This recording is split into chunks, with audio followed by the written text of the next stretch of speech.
we are living through a very pivotal time in human history. And our souls chose to be alive during this time.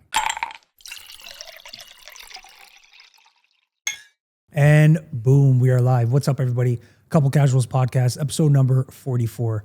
I am your host, Stefano. And guys, I got a great conversation for you guys today. I got a very insightful conversation for you guys today. My guest today is impacting many through his approach to self-development and personal growth. He is a retreat leader, an entrepreneur, and a life coach. So guys, with that being said, I want to welcome Zarak Fatah to the podcast. Thank you for having me, Steph. Thank you Is so it much. Stefano? Is it Steph? What's the... Firstly, did I say your name right? You said Zarak. So Zarak is the... People call you Zarak. A lot of people call me Zarak because I went by that name for most of my life. Okay. My name is actually Zarak. And how I help people pronounce it is Zara with a K on the end. Zarak. Zarak. Yeah, there you go. Perfect. Now, I went by Zarak because when I was young, I was called Zarak. I was called Zarak. And already I was a skinny brown kid who got bullied and picked on. So the last thing I wanted was a weird name to, to add to that. And when I changed schools in grade 3, somehow my new school, there was a typo and they shortened it to Zarak. And I thought, well, Zarak sounds more like Mark. That's easier for people to say. I was just tired of correcting people. Okay. So it was Zarak. So for many, many years, that was the name I went by. That's why most of our mutual friends call me Zarak. Yes. And, during this journey of, I would say, peeling back the layers to become my most authentic self, right? I chose to really reclaim my name and own it. And, I was actually speaking to a young woman last night who she kind of created a name that was a little bit more unique. She didn't like her real name, which was Samantha, because she felt it was too ordinary. And many of us do this. A lot of Southeast Asian people, people who have difficult names here, like in North America for people to pronounce, they will change their names to something more westernized.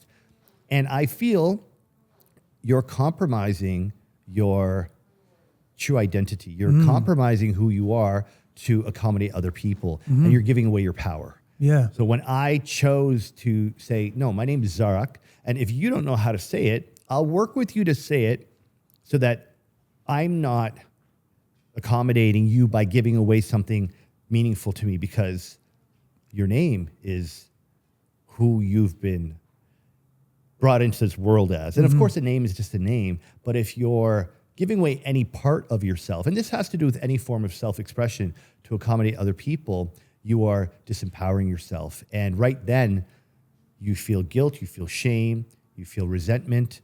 On a subtle level, you're feeling those low vibration emotions because you're choosing to put someone else's needs in front of your own. And this is why it's very important, regardless what your name is, own it.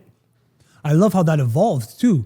That really is sort of, I think, a testament to what you represent and that evolution, that growing, that development as an individual. And so your relationship with that sort of evolved over the years. So I appreciate you sharing that story. Yeah, a lot of people get my name mixed up too. They say Stefano at times, but it's Stefano. But I often don't really even correct them. Okay. But maybe I should. Maybe I should. It just comes down to whether or not it has meaning to you, because for me, I was embarrassed of Zarak for many reasons. I was embarrassed of my culture. I was embarrassed of my body. I was insecure. So anything I could do to have people like me, I would give in, right? And that's why Zarak was me accommodating other people, and I chose to take my power back. I love that, and you're touching on exactly where I want to kind of start this conversation. Sure. So for people tuning in who don't know who Zarak is, how would you describe that to somebody, and how is your journey so far, which you kind of touched on a little bit, unfolded to where you are today? Sure. I would say that who I am today is a heart-led leader who is here to expand human consciousness and help men to heal, to be the most empowered, authentic version of themselves so that they can help really show up fully for their families, for their employees, and for the world, because right now we're going through a major crisis where masculinity is, I would say, at an all-time low. young men are confused as to what does it mean to be a man. Women don't feel safe because the men aren't showing up. And I have become the coach that I needed when I was 40 years old, questioning what the hell am I going to do with my life? So I am a life coach. I am a retreat leader. I am a breathwork facilitator, and I am a student. I am still learning. I am still growing. And a lot of my teachings are based in what has been impactful for me. What am I going through personally? And how can I share that with you to help you along your journey? For those of you that don't know, I was in the entertainment and nightlife industry for 25 years, had a very successful career creating 12 different companies. At one point, we had 300 employees. We had over 14 million a year in revenue. And my partner, Ralph, Maddie, and I, and other partners and investors, we created a very impressive portfolio of venues. And I did that for a long time and did very well at it as Zarak, the King Street Club guy. And I guess you could say I had my awakening or my oh shit moment. Roughly almost about 10 years ago, it was August 17th, 2014 is when I had my 40th birthday. And I realized that even though I've achieved a great deal of success and I'm well known and I've accomplished a lot of things a single man would, something was missing. And what was missing was that sense of purpose and fulfillment, and not so much about more accomplishment. It's more about doing things with more meaning, with more intention. Because I realized, even though I had created a lot by 40, I had lived my life quite unconsciously without a lot of intention, because I was being driven by that hurt little 8-year-old boy who got picked on, who got bullied, who had his name made fun of, just wanting to be loved and admired and liked. And I created a big, beautiful life to make that little boy feel better about himself, until I realized, if I don't make some changes, if I don't disrupt these patterns that I'm looping in my life, I'm going to wake up and I'm going to be that creepy 50-year-old guy in a nightclub still dating 20-year-olds. And it was, at that time, I decided something needed to change. And I knew that I didn't know what that change looked like. I knew that I didn't know what I didn't know, and I was committed to finding out. So then I did my deep dive into personal development, did a lot of landmark programs, Tony Robbins, did the Hoffman process last year. I dove deep into coaching and retreats and programs, and really got to learn who I was for the first time in my life at the age of 40. And that's what put me on that path of personal development. And the deeper I got into it, the more I discovered who I am. I felt less aligned with the nightlife and entertainment industry, and I started to drift away. And then I started to question, what's next? Yeah. That's a beautiful, beautiful story, man. So in depth and detailed. And I love how you touch on so many good things there. One of the things you touched on was your upbringing. Yes. And I think I heard you say this on Matt's podcast, but you touched on it before, is a lot of young men, like you said, this crisis with masculinity, are not willing to have conversations about their childhood or their upbringing and stuff. Yeah. And I think it's important because it's the foundation of an individual, and it tells you a lot about yourself, which I'm sure we can touch on now. What was your upbringing like? Did you grow up in Canada? What was that sort of upbringing like for you, and how did it contribute to who you so were? my parents moved over from Pakistan in the 70s, and I grew up in Scarborough. Okay. So grew up in, even though we owned our own modest little bungalow, I grew up near 2 housing projects. So I went to school with some pretty dangerous children. And when I say that, I mean, like, literally, by the time I was in high school, I can count on 2 hands kids I knew that had either killed or been killed. Wow. And so the bullying was real, and I grew up with 2 parents who didn't really know how to communicate in general. They couldn't communicate with themselves. They couldn't communicate with us. And again, a lot of immigrant parents coming from the homeland, their top priority is food on the table, roof over our heads, clothes on the back. They don't want to talk about feelings. They don't want to talk about emotions, and you hear that a lot because they learned how to communicate or not communicate from their parents, who weren't very good communicators either. So growing up, I didn't really have that close connection with my parents, and there was a lot of fighting in my house. My father is an alcoholic. My mother at times was working 3 jobs. I love both my parents. They are the perfect parents that I chose before I incarnated to have this human experience, and my parents and I are in a great place. I'm so grateful for them, and I'm grateful for what they did and didn't do, because it's what has allowed me to develop to be the man I am today. And many men, many successful men, they're driven by the pain from their childhood because they don't know how to express themselves. They don't know how to move that energy. Now, every emotion has an energy and a frequency. If you were abused as a child, if you watched your dad punch your mom, if you grew up in a house where there was no money, if you grew up with people who bullied you or disrespected you, and you don't know how to communicate, you don't know how to express that, emotion is energy in motion. And when that energy is not in motion, that emotion is stuck within you. And that emotion of fear, guilt, shame, anger, frustration is of a very low vibrational frequency. We are energetic beings. And when we have low vibrational emotional energy stuck within us, that is how we develop cancer. That is how we get sick and have tumors and other diseases. Dis-ease is disharmony. And when there's disharmony in the body, there's going to be disease. So a lot of men now in their 40s and 50s, they've been pushing down that guilt, that shame, that anger, that hate, that frustration. And now they're getting sick. And because men don't know how to express themselves because their father said, don't be a pussy, don't cry, man up, nobody wants to hear your shit. They've been living with those emotions stuck within them for 40 or 50 years. So is it a surprise that one of the highest categories for suicide is men over the age of 40? They don't know how to speak about it. They don't know how to express themselves. When we talk, when we express, we emote. We release that emotion that's stuck within us. And sometimes I'll have a coaching call with a client. He'll just talk for 15 minutes. And after, thank you so much. I feel so much better. That's all you needed to do, really. And I didn't say shit. I just listened and I asked a few questions. But a lot of men don't feel like they have anyone to talk to. Because when you're the boss, you're the CEO, you can't talk to your coworkers. Sometimes you can't talk to your wife. You don't want to talk to your best friend. You don't want them to think you're weird. So who do you talk to? And you just push that shit down. What's nice about the younger generation, what I'm seeing, is a lot of guys in their 20s and early 30s are now reaching out for coaching. They're now being more vulnerable and open because they've seen what's happened to their dad and they don't want to end up like that. And a lot of the guys that I work with, they feel safe to open up and share with me because I'm an open book now, but I never used to be before. Like I did the landmark communication courses. I did a course called Authentic Relating Training. And, through my own personal development journey, I've just learned to put it out there and just say it. Like my facade and who I projected myself to be was how I built my business and made millions of dollars living that flashy glam life.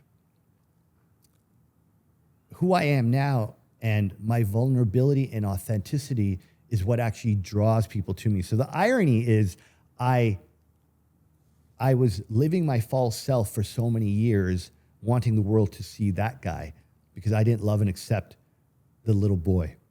And through my own work, I've realized hey man, we all got issues. We all got trauma. We all have our own problems, which aren't even that unique. We all have the same problems, just our own flavor of it. And when we can come together and we can be open and share and put it out on the table, I don't feel that damaged anymore. And we have something we can relate on together and talk about it. And that's how we heal. We talk about it. We share perspective. We hold space for one another. And we realize okay, this is just something I'm going through.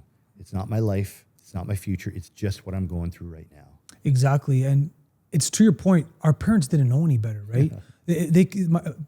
Most parents, I would say a lot of people, at least I know in my circle, their parents are of the immigration. They came here to this country and they started a life and their priorities were different. Yeah. They didn't know what we know now. They didn't have the access to knowledge that we have now. So it's evolved and it's changed. So for us to cast a stone at them or blame them for certain things, I don't think that's the right approach. I think your approach is correct. Yeah. Is being humble enough to know that we use what is useful from them and discard what is sort of not, because there's a lot of love that we've got, a lot of support, and everything that they did was for us. Absolutely. So they did the best that they could with what they knew at the time. That's exactly right. And the one thing I always ask my clients, because it always goes back to your childhood and it comes down to how your mom or dad did or didn't love you. And I ask them, if you chose your parents before you incarnated, what lessons have you learned from your parents that's helped you to be the person you are today, good or bad? What might that be? For example, my father, being an alcoholic. I worked in nightlife for 25 years, never developed a drug or alcohol addiction, even though it was all there for me. Why? I saw what alcohol does to a family, okay? I've learned what not to do, and I have incredible discipline and commitment to my health because I've seen what happens when you don't. So, do I want my father to be alcoholic? No. Can I have gratitude for what he indirectly taught me? Absolutely. And in that, it allows me to let go of any resentment or anger that I may have towards him or anything from the fighting growing up, because I could see I got the lesson from the parents I chose to become the man I am today. And I'm optimistic. I really do. I think it's shifting. I think you mentioned young people in particular. And, as a consequence of me putting in work for my self-development, my mom has taken, the liberty of doing the same for her at her life at her age, right? Yes. So I think that it really does spread and multiply. Sure. So the shift is really changing. Would you agree? Absolutely. Like it's starting to grow more and people are taking interest in their individuality and growing as individuals. Yeah. And, often, when I'm speaking to someone who's interested in coaching, I want them to understand, like, look, you're not just doing this for you. You're doing this for your wife, your kids, your parents, your employees. The work you do and who you become, you're going to inspire so many people around you, you won't even imagine. We chatted a bit about this before we got on this pod with like someone like Nick Regina, for example, or even Matt Campoli.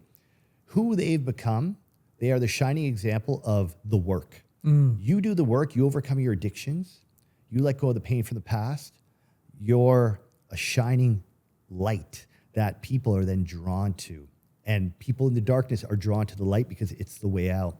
And when we do our own inner work, the transformation we experience, who we become, when it's seen by other people, we are now inspiring them to do the work themselves. Now, some people are going to resent it. Some people can't be near the light because for them, they're just too lost in the darkness. Your expansion and your evolution reminds them of where they're at, and that can be painful. And part of this transformational journey is letting go of the people that are dimming your light and that are holding you back. And that could often be painful because some of these people you've known for 15, 20, 30 years, some of those people will be your family. And you have to choose yourself. And you have to set boundaries that honor your growth and expansion with love and compassion, leaving the door open. Because at some point, could be years later, and this happened to me because people thought I lost my freaking mind when I sold all my designer shit and moved to Costa Rica. Years later, especially after the pandemic, I started getting DMs and messages from people be like, hey man, those retreats you do? Like, I really feel like I need something like that now, So what do they say? At first they'll call you crazy, then they'll laugh at you, they'll fight you, and then they'll want to join you. I can say like that really did happen with certain individuals. So, our inner work is not just for our inner growth and expansion, but also for the ripple effect that we put out there in the world just by our shift and how we show up in a new way. And I think that's the real transcending a main thing and beautiful thing about it is that you're not only just doing it for yourself, but you're doing it for other people. And how beautiful is that, right? That is an important part. Your family, your loved ones, everybody. We got a guest on the pod here today. Yeah, Sammy Bear, you have anything to say? Ruff, ruff. Yeah. Oh, Sammy, you got something to say? She sings sometimes. Oh, such a good girl. But touching on inner work even a little bit further, I'm interested to know, before you had that transition and that sort of epiphany or whatever you'd like to call it, what was your relationship with self-development before that point? Did it exist at all or what did that look like? I was pretty unconscious. I was very ego-driven, just trying to prove myself to the world, just, wanting people to see me as being good enough and being loved. And, I reflect back on the choices I made in my 30s and it's laughable, just looking back. Like, we can all, all of us can relate. Sure, yeah. And, that's a double-edged sword of self-awareness is you then realize how unaware you were. And, I would say that I didn't grow up religious, but I would say that I've always had a spiritual side to me, believing in God, believing in a higher power, knowing that we do live other lives and have lived many, many other lives. I would say I've always believed in God and have lived by the principles of do unto others and believing in karma and just, I'd say believing in some of the fundamental core values that are found across many religions. I did the Tony Robbins Unleash the Power Within before my 40th birthday, and it was very inspiring. It was very informational, but it didn't create that shift in my perspective where all of a sudden you have that aha moment and you start to see life in a different way. Before that, it was what's the next festival? What's the next, I don't know, watch or car or girl or, any of the things that were just constantly providing the dopamine. I lived a very dynamic, exciting life. I mean, my life was freaking awesome. Like I loved it in many ways, but it was very unconscious and unintentional. So you're more focused on the external rather than the internal. 100%. And there's something Eckhart Tolle shares about our outer purpose and our inner purpose. And our outer purpose is the accomplishments, the status, the money, the possessions, all the things for the external validation is our outer purpose. And if you're lucky or smart enough, you'll achieve those, and then you're kind of scratching your head and be like, okay, what's next? And what's next is our inner purpose. And the irony about our inner purpose is it has nothing to do with us. Our inner purpose is who do we get to be for others? How do we serve? What impact are we going to create in this lifetime? The legacy that we're going to leave behind. And many people are stuck in their outer purpose, and they'll just keep looping that their entire life. And once you tune into your inner purpose, you realize all that other stuff, it's bullshit. It doesn't really mean much. I love driving a Porsche. The difference is before I needed the Porsche for my validation, for my ego. Now I want a Porsche because I like driving fast and taking corners at 120. Oh, shit. I don't need the Porsche, but I want it. And that's the difference, So when you tune into your inner purpose and you start living it, you wake up every day and life is just so much richer. You go to bed and it's like, you know what? Today meant something. I love that. And the internal is the important thing. And that's where the real stuff is. And touching on that further, I think one of the things linked to that is establishing your values. So I'm curious to get your opinion on that and your pursuit on how you establish your values and what are some of those values that you could great question. So part of the reason why I was living completely unintentional and unconscious is I didn't know my values. I was just getting up. I was operating from the false self. Again, just to satisfy the young, insecure child. I was just doing whatever I thought I needed to in the moment. I wasn't asking, okay, well, if I really value family and I want children and I want a loving partner, was I dating women that were aligned with that value? Beautiful. Fuck Beautiful no. well said, yeah. If my value of freedom, financial freedom, time freedom, professional freedom was really important to me, was I investing my money into the projects that would provide me with passive, reoccurring income? No. So I was living out of alignment with my core values because I had no idea what they were. And I'm glad you asked this question because exploring and establishing your 5 core values is the second module in my PATH program. Because if you don't know what your 5 core values are, it's like getting in a car and just driving. You have a destination, I want to end up in Montreal.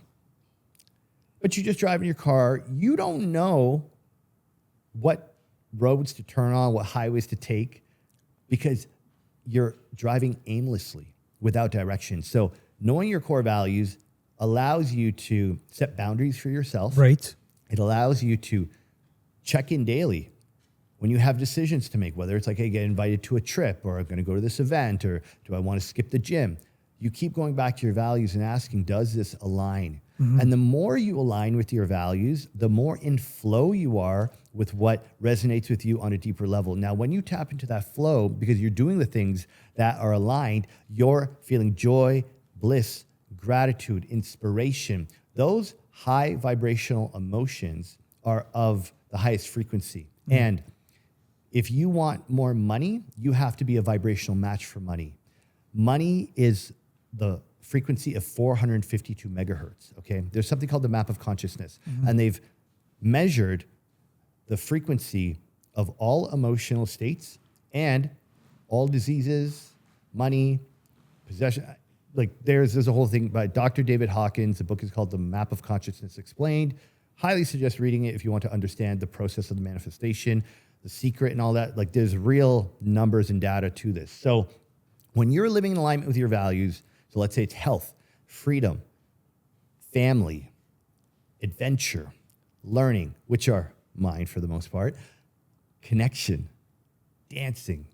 When you're honoring those values, you're in that ecstatic state. When you're feeling joy, bliss, and gratitude, you are in the highest section of the map of consciousness. You are now a vibrational match for optimal health, extraordinary outcomes, and synchronicities. That's when you're in the frequency of abundance. And I remember, I go back to my buddy Nick. It was about 3 weeks into our work, and the guy's a champ. He went so deep into the work. You know, he was just all in. As you know, Nick, he doesn't fuck around. He was all in. And, you know, even within 3 weeks, things start to shift for him. He's like, Coach, you're never going to believe this. I've been chasing this guy for a year. I've been hounding him for his business. He called me up yesterday and, hey, Nick, how you doing? I got 2 deals for you. Deals just showed up and continue to show up, because when you are in that higher vibrational frequency, when you're showing up for yourself, when you're in integrity and honoring your values, you watch what happens to your life. Because when you're not honoring your values, what are you feeling? Guilt, shame, frustration, disappointment. Resentment, possibly? Resentment, yes. And now you're in the lower spectrum of the map of consciousness. That's when you feel stuck, inertia. Everything feels heavy. Understand your energy, know how to manage your frequency, honor your values, and watch what happens to your life. But the problem is most people don't have the discipline, the commitment, or the clarity. Most people, and you know, again, I sit down with my clients, say, do you know your 5 core values? Like, no, I've never thought about that. These are grown-ass men and women in their 40s and 50s who don't know their 5 core values. Not judging them, because I was 45 and didn't know my core values. Right? So my freedom, connection, learning, adventure, and health. And what do I do for work? Exactly that. Yeah, that's true. That's an alignment. When I chose to create my retreat company, the Alive Experience, it embodies every one of my values. And that's why when I get up, I'm not working. I'm in flow. When I get up and I do what I do, I'm just being me in a full self-expression, and I'm impacting people, and I'm getting paid for it. See, most people, they're living out of alignment with their values, and they don't know who they are. And if you don't know your values, how do you know where you're going? How do you know who you want to marry? That's what I was going to say. That's such an important part of understanding your values, right? Which I want to talk about with you in detail later when we talk about relationships, because people need to hear that. Yeah. And that's the starting point, really, is understanding your values. 100%. So piggybacking off of that for your values, one of the things that's in alignment with your values, like you were saying, was coaching. Yeah. So I'm interested to hear, what was that transition like from hospitality to coaching? I know you indulged in self-development. I'm interested to even know, like, who were the first several clients? What did that growth look like for you? So I actually never thought I was going to be a coach when I made the transition. Okay. Being an event organizer and being an expert traveler, I had been on a few retreats, and I thought this would be a cool way to share personal development work with other people in Costa Rica and Bali. Good food, workouts, surfing, hiking, and personal development talks. I wasn't going to be the personal development coach. Okay. I was going to collaborate with the coaches who had helped me, have them do the talks, and I'm just the organizer curating the experience. People were coming because they saw my transition, and they were like, I want that transformation for myself. I'll come to Costa Rica. I never thought I was going to become the coach. So what would happen is I would have friends and clients come on the retreats, and then after they'd need coaching. Because you come on a retreat, you're like having these epiphanies. Your mind is blown. And now you go home and you're like, okay, well, now what do I do with this, right? So it would be irresponsible for me to not have an integration program for them. But what I did was I was having my coaches from my retreat support them after when they got home.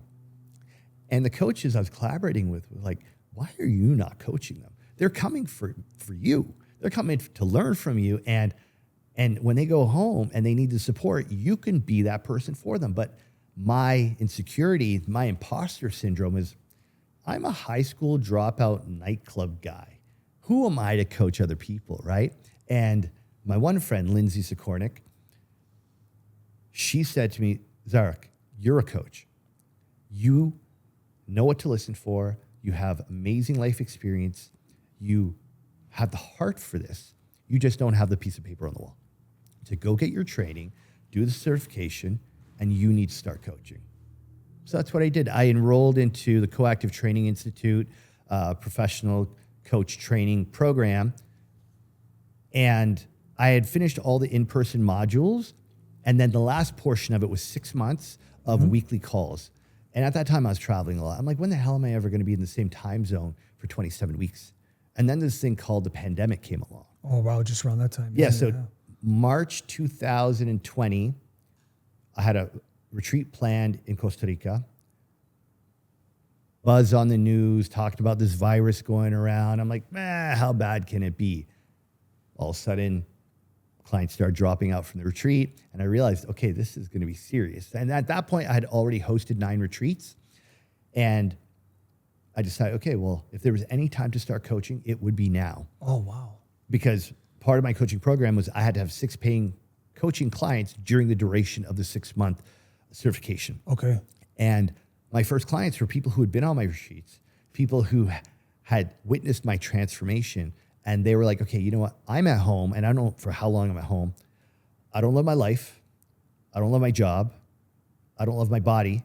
I don't even know if I love my wife.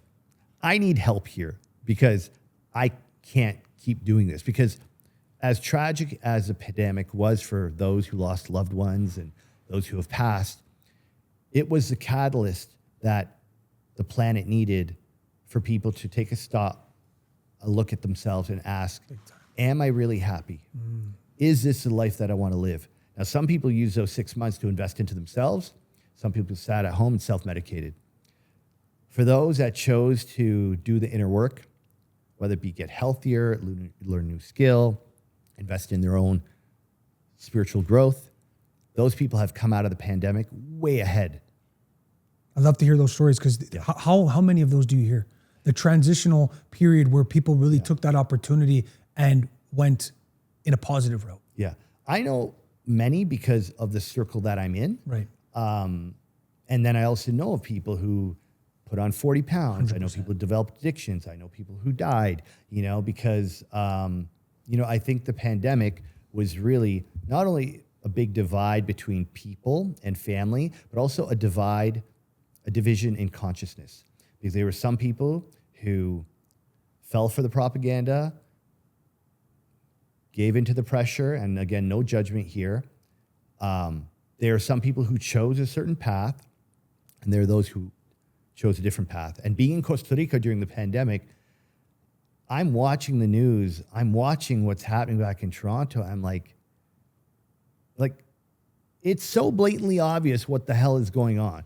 How are people not seeing it? But again, I'm chilling in Costa Rica, watching it from the external.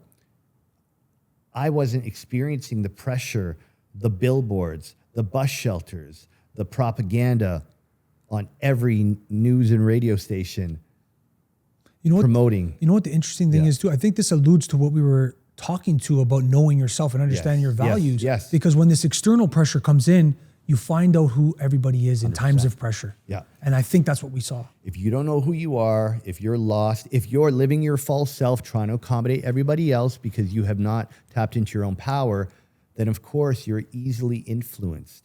And when you're influenced and you're in fear, you are controllable. And when you're controllable, you're just going to go along with what the masses say. You're going to trust the government, and you're just going to follow the agenda. Big time. And that's what we saw there. And staying on coaching for 1 second, I have an interesting question for you. I think, all the impact and just positive energy and help that you've given to people, what has coaching other people taught you about yourself? It's taught me where I need to do my own work.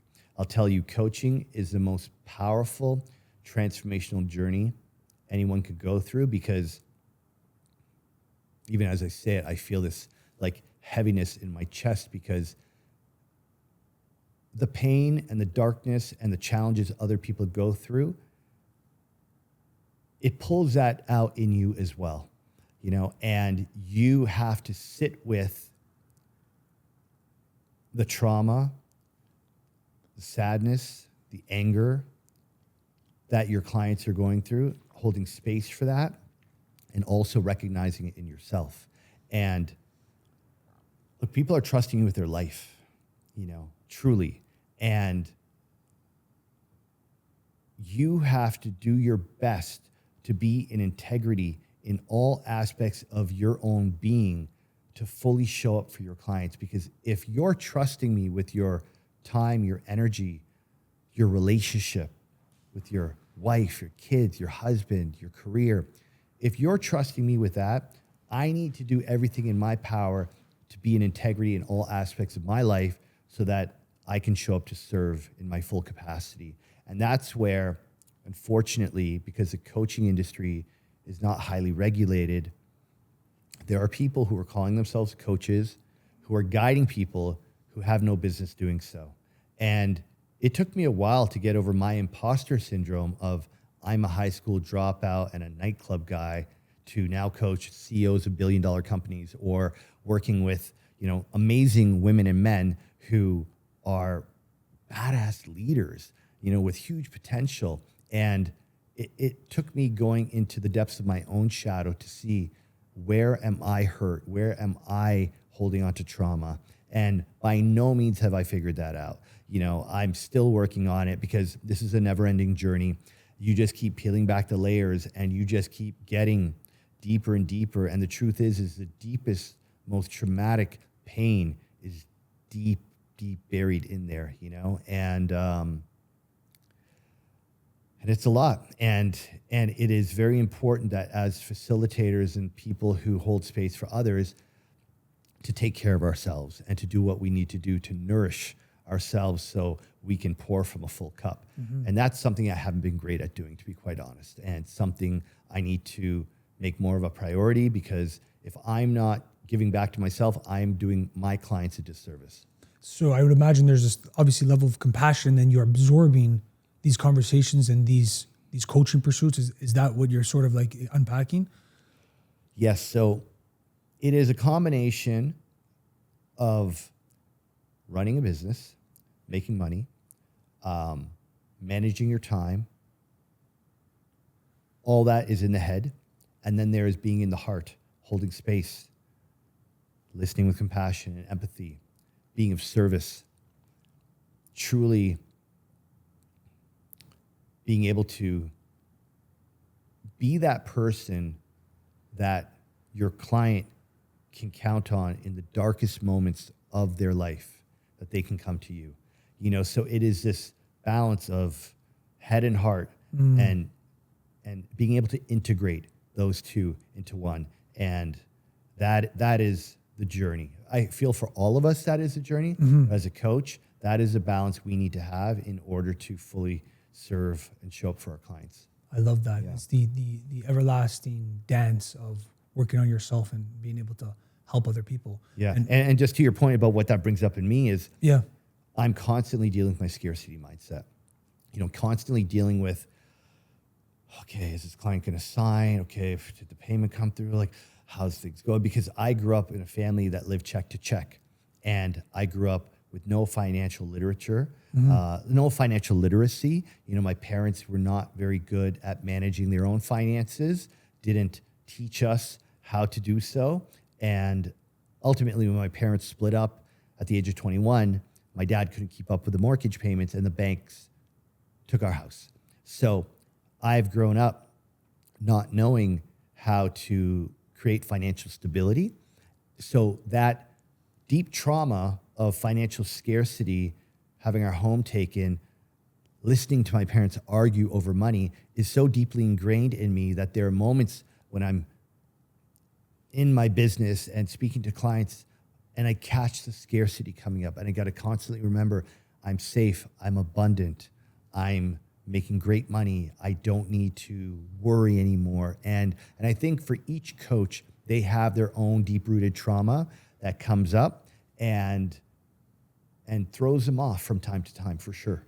I love how you're so open about that, man, and you express your vulnerability and your pursuit in your life, because I think the best people to learn from are the ones who have been through things, because experience is the ultimate currency.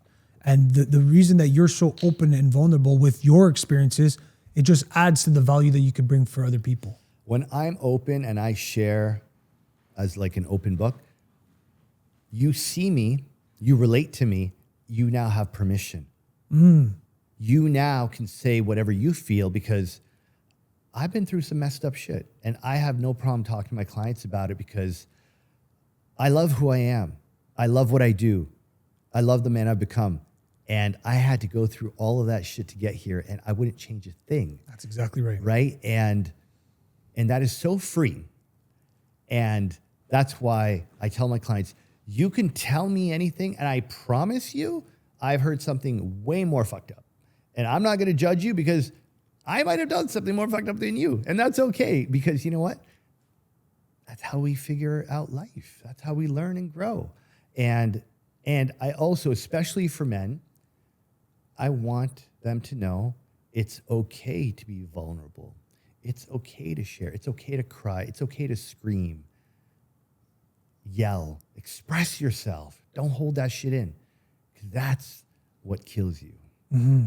That's exactly right. And one of the people that you've impacted tremendously was Nick Regina. And when he was on here, he was talking about, I believe it was called the Wheel of Life, and certain spokes and components that you have to self-development. Yeah. I'm interested to get it from your perspective. If you can lay that out for us, it'd be awesome to hear. Okay, so the Wheel of Life is something many coaches use, including Tony Robbins. I created my own version that has 12 spokes to it, okay? And it's finance and wealth, your personal development, your love and romance, your friends and family, your spiritual growth, your contribution and purpose, physical environment. So there's 12 different aspects that I believe help define a life that's fully alive, right? A lot of the people I work with, highly successful entrepreneurs, their finances is great, their career is great, their relationships shit, their health is shit, they have no spiritual connection. So their wheel, when they do it, so the exercise is basically this. You have a series of guided meditations that you listen to connect to each section of your life for you to get present to how satisfied are you with your health and fitness right now? How satisfied are you with your physical environment or your love and romance? And from 1 to 10, you rate your level of satisfaction. Across the wheel, you dot it, and then you draw it, and you connect a line connecting it. Now, most people's diagram, their wheel, and if you want, I could send you a photo so you can slap it in this pod. Amazing. Most people's wheel looks like some sort of like deformed ninja star, okay? All over the place. Because like a guy or girl who's really successful may have a 9 out of 10 for career, 8 out of 10 for finance and wealth, but their relationships might be a 3 out of 10. Their spirituality is a 1 out of 10. Their contribution's a 3 out of 10. You know, so they're kind of all over the place. It's not about having a perfect wheel that's 10 out of 10. It's about having a wheel that looks like a wheel, you know, because I ask them after they've got their diagram, if this was the wheel on your car, you had 4 wheels that look like this on your car, is it gonna how move? do you think you'd roll through life? And they're like, it would be bumpy. I'm like, how's your life going? They're like, pretty bumpy. And that's it. It's about creating balance.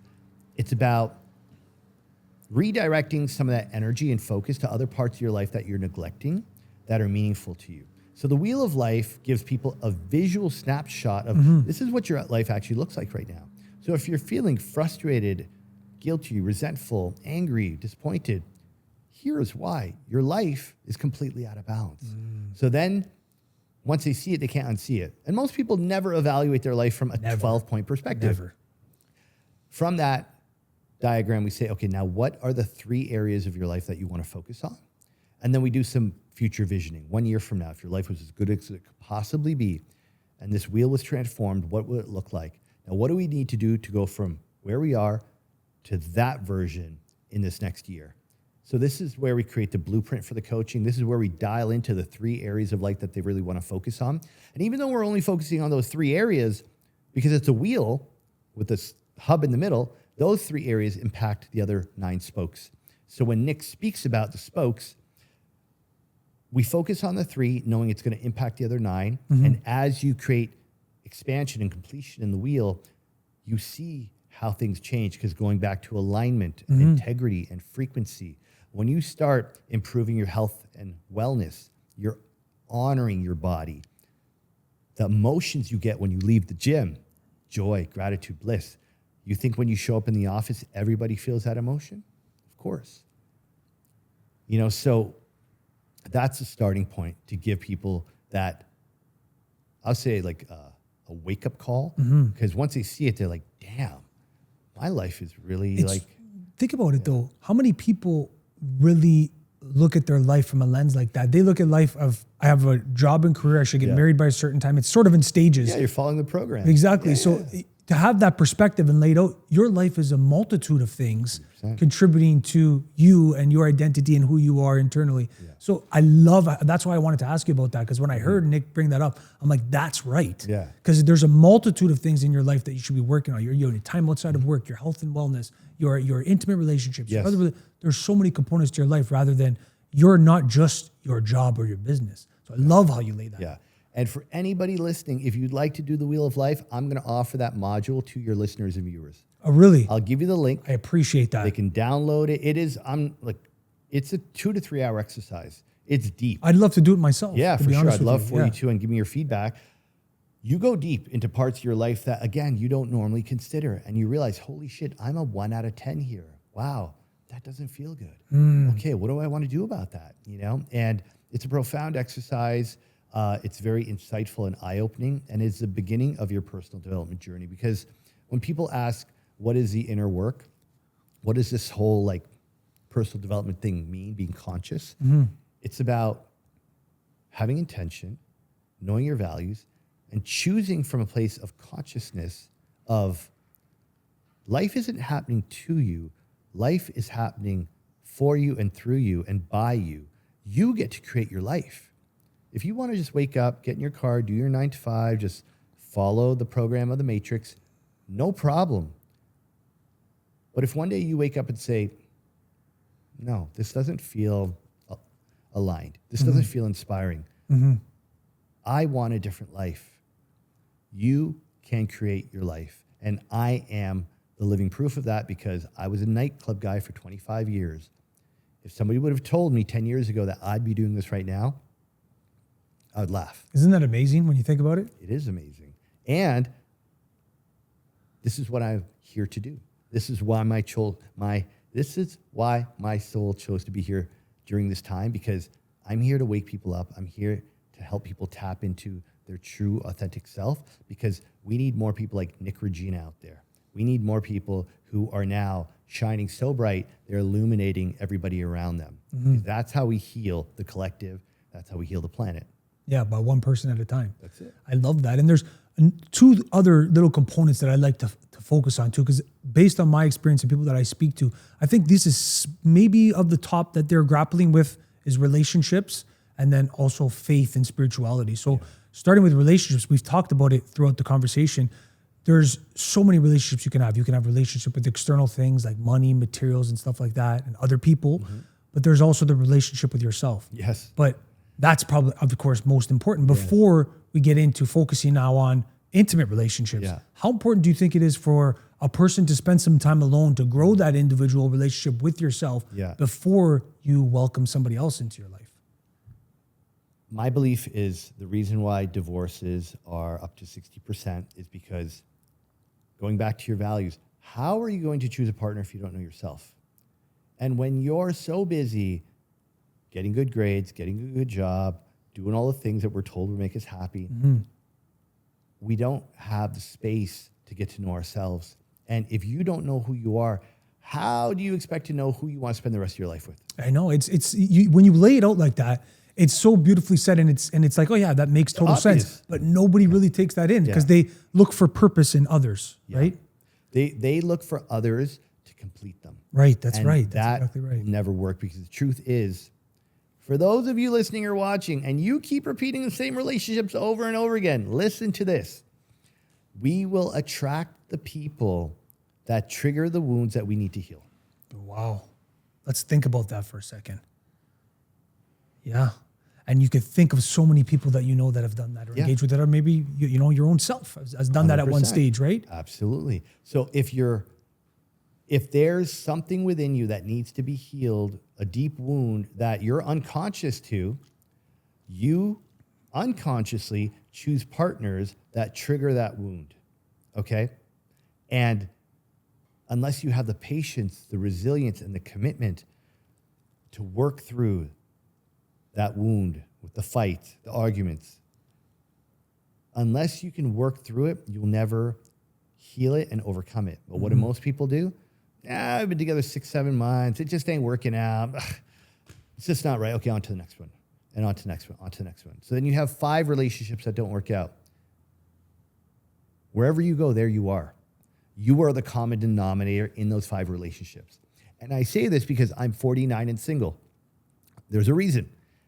I've done a lot of deep work to understand my traumas and my wounds when it comes to relationships and why I was never able to go deep enough with a partner, deep enough going intimate, like really allowing myself to surrender to love and allow myself to be fully seen because I didn't want the world to see who I thought I needed to hide.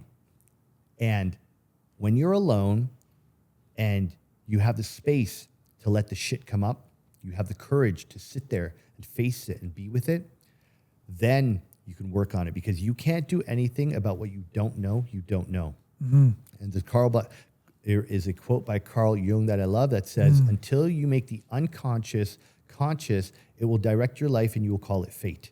So if you wonder why you keep repeating the same relationships, it's because you're unconscious to some wounds that you have yet to heal that are attracting the partners that are triggering the very wound that you need to confront. And unless you spend time alone, unless you have the courage to say, you know what, I'm done with these 6-month, 1 year, 2 year relationships and them not going deeper. Clearly, I'm the issue, right. And I'm willing to do the work, hiring a coach, going on a retreat, watching there's never been more personal development content out there than ever before to heal whatever you're going through. But most people don't have the discipline or the commitment or the intention to do so. So yes, work on your shit before getting into a relationship, because if you think someone is going to complete you, you're going to be disappointed. Man, it's so well said, and I think people really need to listen to that carefully. But it's intimidating to be alone, right? But that's the path of more resistance is where you grow. But what is intimidating about being alone? Yes, people getting fearful of what might come up, staying alone by themselves and not having an intimate partner while their social group moves on. And then that's where the pressure comes. But for thinking long term, which we should think that way in life, it's better to do that work now than be in the wrong relationship and then have to swing back again. And I can tell you, being someone who used to be very in the scene, very extroverted and out all the time, when I moved to Costa Rica, I was alone a lot with my little Sammy bear there on the beach, just reflecting, look at the ocean, really getting to know myself for the first time. And you need to sit in your shit and you need to learn to love yourself and accept yourself for all the things that you've done. Because when you get to that point where you really love your own company, you don't need the social validation. You don't need to feel like you got to fit in or that you got to go out to certain events and be with certain people. Because if you feel that pressure, if you feel the FOMO, there's a part of you that needs that social interaction and that validation to feel like you're enough. But when you heal those insecurities and you're able to really love yourself, it's not necessary anymore. It's amazing how you bring up love, because that's what I want to sort of ask you next. People somewhat, we talked about emotions, right? And love is a very strong emotion. It can distort your perception about a relationship, a person, especially newfound love. Sure. It can really confuse you or make you make the wrong decision or engage with emotions like jealousy and things that are counterproductive to you. And then there's the other side of it where you've been in love for a very long time and people become complacent and the maintenance aspect of it is neglected. So I want to get your opinion on love in general from both Yeah. dynamics, from a newfound love and not allowing it to really distort your perception to make sure it's love, not lust. And then the everlasting, like seasoned love and how to maintain it properly. Okay. I'm going to do my best to speak to this because love has been an ongoing, what's a word to use? Roller coaster journey experience. Love is something that I've had barriers to, let's say. Okay. Okay. So what I will share is that it's not that we love people, it's we love how they make us feel. Okay? And there's different levels to love, different depths to love. There's the infatuation, like you said, the early stage. There's that deep soul connection where you're like, this is my person. And then there's a love that's almost codependent, like I need this person because I need to feel this way based on how they love me, right? My own personal journey with love is I, for many years, for most of my life, felt love wasn't safe. Love could be taken away. Love, you have to earn the love. That love is something that you need to achieve by way of doing something. The concept of unconditional love, probably until I got my dog, was a foreign concept. And as I've gotten deeper into this work, realizing my barriers to love, and there's a quote I shared the other day, says, love is not something to be pursued. To be in love is to remove everything that blocks your ability, the barriers to love. And I'm butchering this. I think it's a quote by Rumi, if I'm not mistaken. And we are love. When you see a baby, do you have children? No, Not yet. I hope to one day. For sure. Same. When you hold a baby for the first time, that baby is pure light, pure love, pure potential. You look at that baby, you have no judgment towards that baby. That baby loves everything and everyone. That's what we start off as, right? And then through life's experiences, through our parents, through peer pressure, through whatever external factors, we start to forget that we are pure love and light. And if we could maintain that innocence of a child and just love anyone, imagine how much easier life would be. But it's our barriers, our perceptions, our beliefs about love and other people that stop us from loving them. And often when we get into a relationship, we have our criteria of what we think we need from the other person in order to fall in love. And this is something that I've dealt with personally, and I would say I'm even going through it now, of really reframing the idea of what it is to love and be loved. And I feel that for many people, love is transactional. Love is something you have to earn. Love is something that you have to achieve, not that love is our natural state, that we are always love when we remove the barriers to it, right? And in relationships where the love has kind of like been lost, the love has disappeared, let's say. And again, I've never been married. I've never been in a really long-term relationship, 5-10 years, never to know what that journey is like.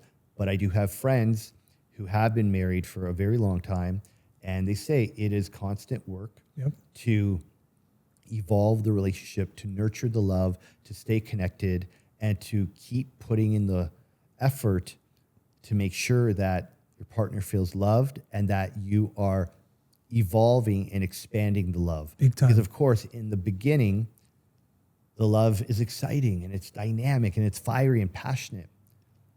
And then that shifts. Can you evolve with the shift? Can you accept the fact that that stage of the relationship is over and now we're going to evolve our love on a deeper level? We're going to, because after that novelty stage, after the, the honeymoon phase, whether it be 6 months or a year, Yep.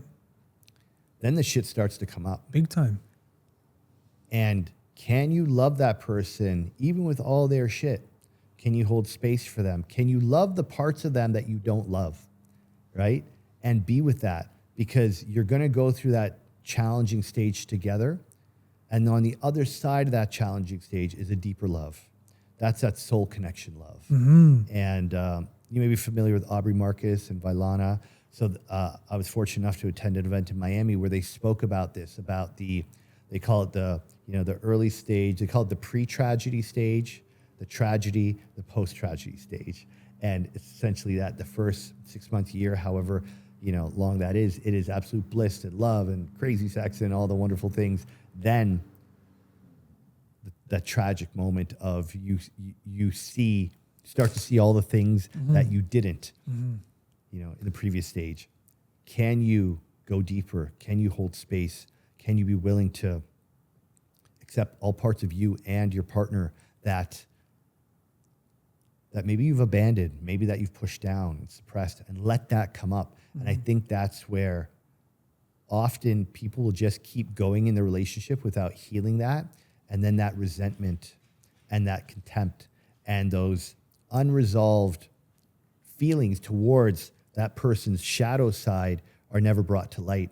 But if you can work through those dark elements together on the other side of that, is a deeper, more meaningful love. Yes, it's two individuals evolving consistently as a collective. And you laid it out so perfectly. And I think we're going to get a lot of people who are going to resonate with that message. Another thing I wanted to ask you as well, and just lastly here, is faith and spirituality, because I feel relationships is one thing that maybe people are having issues grappling with. And then the other side of it, I think a lot of people are starting to indulge more in a spiritual side of themselves, whether that looks like God or the universe or whatever that looks like to them. So I'm interested to ask you, what does faith or spirituality, what does that look like for you firstly? And has God played a significant role in your life?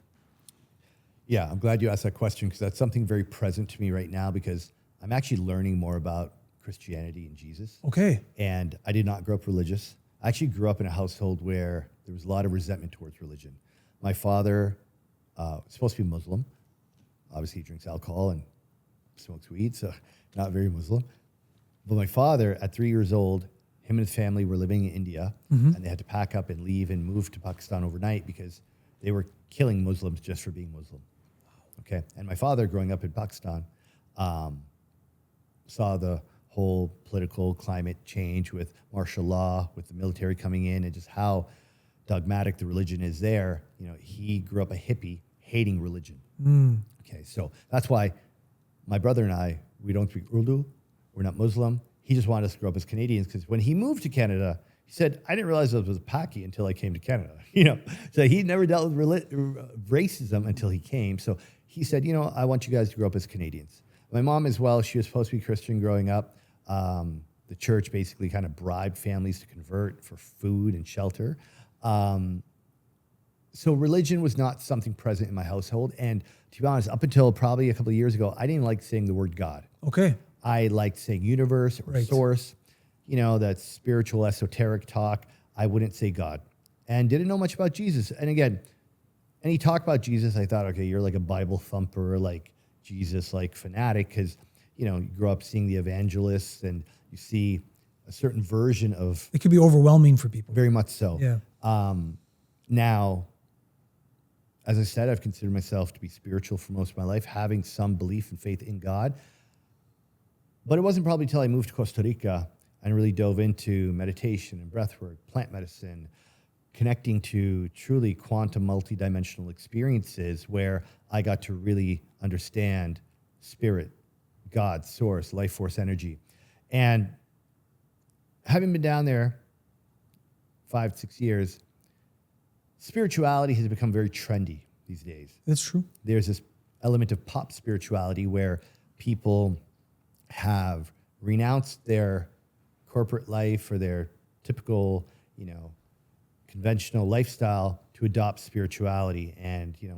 start doing the ayahuasca ceremonies and start wearing the kimonos and all the spiritual things, which I've done as well.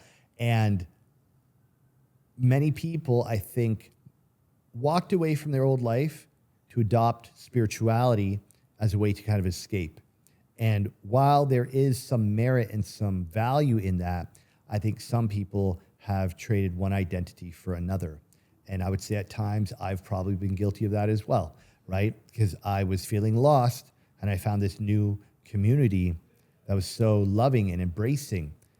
But what I realized after being in Costa Rica that long was many of those spiritual people are still lost, and they're just lost wearing a different outfit. And they're not grounded. They're not making money.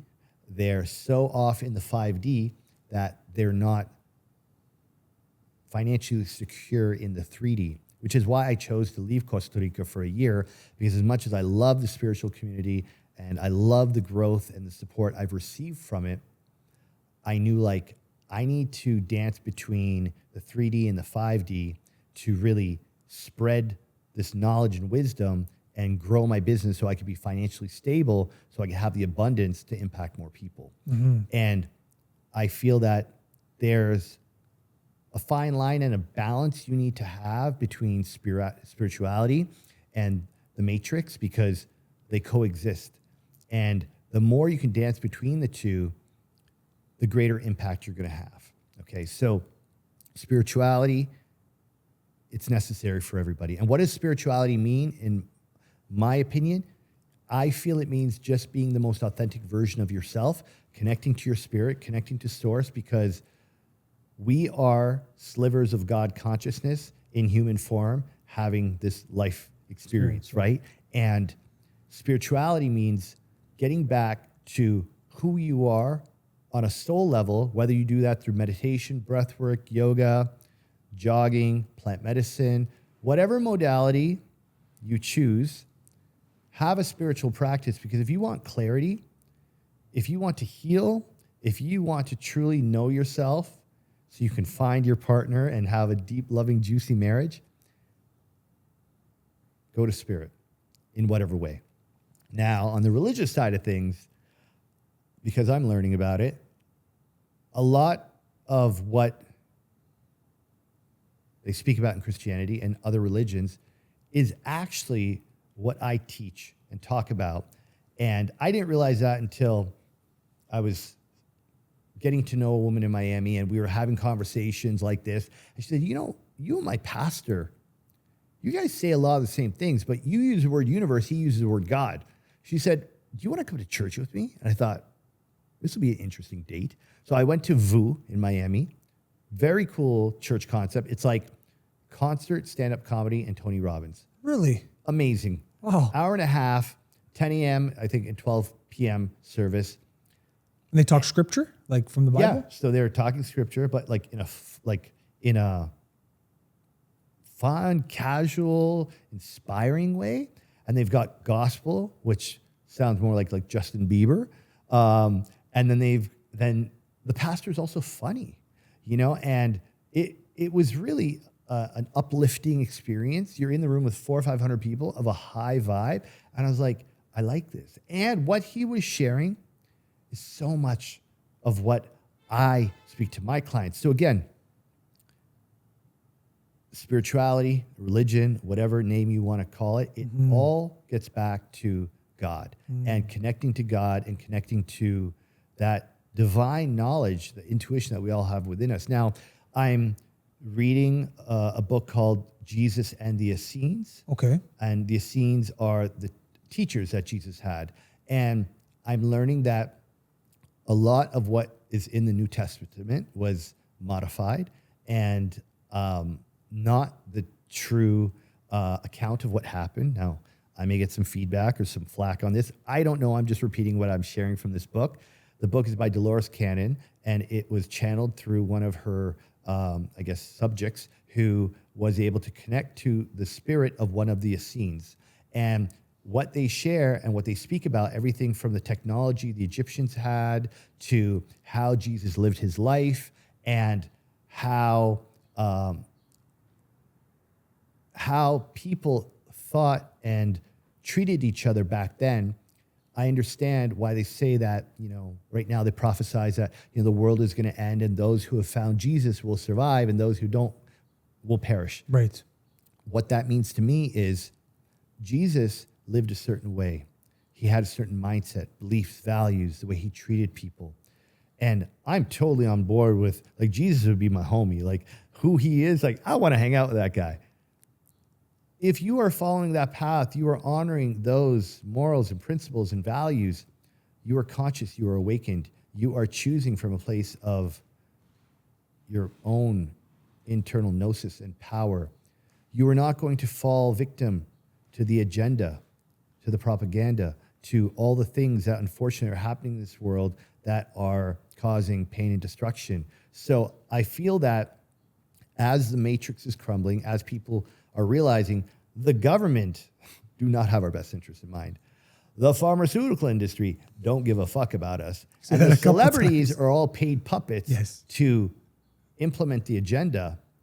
If you're still on that program, God be with you.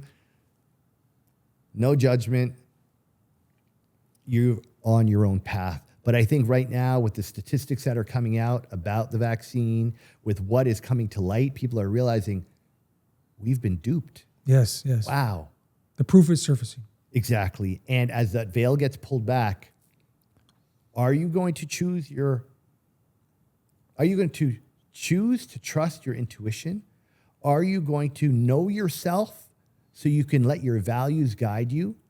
Do you have the commitment, the discipline to live in alignment with what you know to be true? Mm-hmm. Because if you don't, the path you're on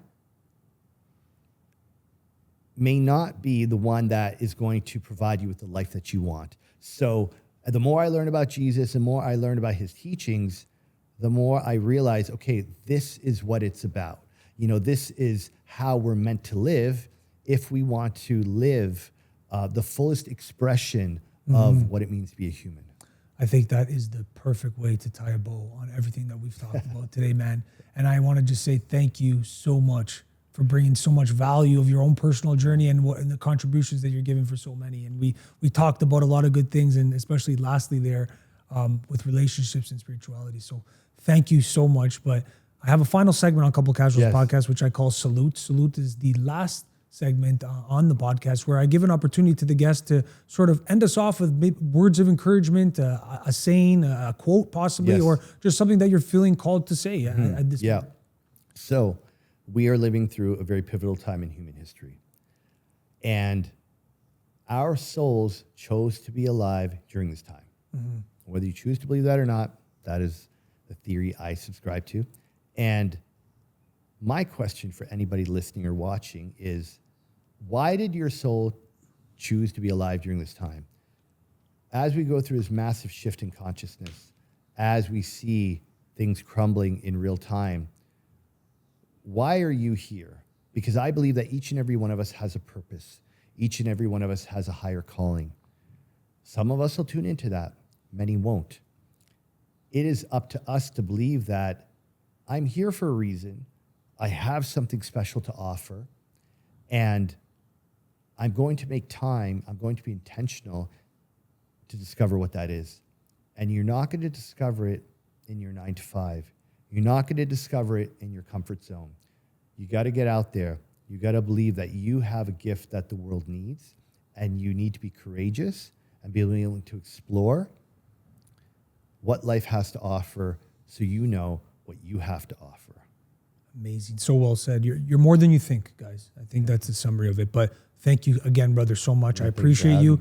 I look forward to taking the Wheel of Life too. So if you want to send that, I'll put it in the bio to have everybody take that. And I think the value in this conversation was amazing. I can't wait to listen to it back. And I look forward to seeing more of your journey, bro. Yeah, so, thank you. And I'm really thankful to be on this podcast with you, because I got to speak about things that I'm very passionate about, that I haven't talked about on other podcasts. And I just want to thank you for the opportunity. Amazing. Thank you so much.